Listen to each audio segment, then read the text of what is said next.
après le séisme, il fallait penser à faire quelque chose.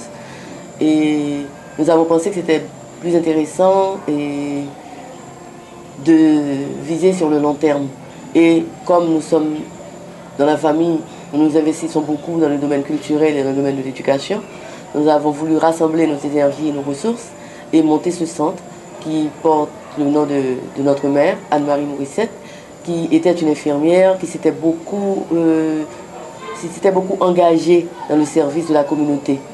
Et donc elle nous avait laissé un terrain, et c'est ce terrain qui va accueillir ce centre, qui est destiné à recevoir des jeunes et à leur offrir un environnement culturel, un environnement où ils peuvent vraiment s'épanouir d'une manière enrichissante, tant du point de vue physique que du point de vue intellectuel.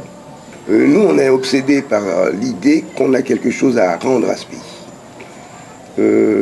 Quand on est haïtien, qu'on a pu grandir, avoir une vie plus ou moins normale, avoir une éducation, avoir un revenu plus ou moins assuré, il y a quelque chose à restituer à cette population. Surtout si l'on travaille dans le domaine de la culture, parce que les réputations individuelles, tout cela est fondé aussi sur l'immense richesse de la culture populaire haïtienne. Et l'un des problèmes majeurs de ce pays, c'est qu'il n'y a pas de transmission des savoirs culturels, parce que les savoirs culturels aussi sont pris en otage par certaines catégories de la population. Donc il nous a paru essentiel de contribuer modestement avec ce centre à des activités de transmission au profit, de manière prioritaire, des jeunes de milieux défavorisés. Maintenant, pour les activités, évidemment, il y a des activités de base qu'on connaît. Une bibliothèque, ça va de soi, une salle multimédia, mais aussi des activités de formation, à la fois pour les jeunes et pour les formateurs. Et il faut qu'on puisse avoir vraiment des groupes formés, capables d'animer des ateliers d'écriture, capables d'animer des ateliers dans d'autres domaines. Donc on aura donc des activités de formation, et pour les jeunes directement, et pour des formateurs. Et puis, il y a aussi dans le domaine de la culture des activités de service public.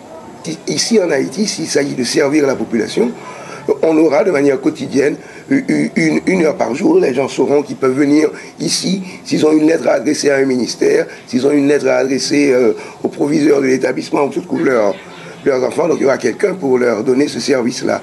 Et d'autres services de ce genre. Et aussi, on va accueillir dans la bibliothèque les écoles défavorisées du quartier. Parce qu'il y a beaucoup d'écoles dans ce quartier, mais les écoles n'ont pas de bibliothèque.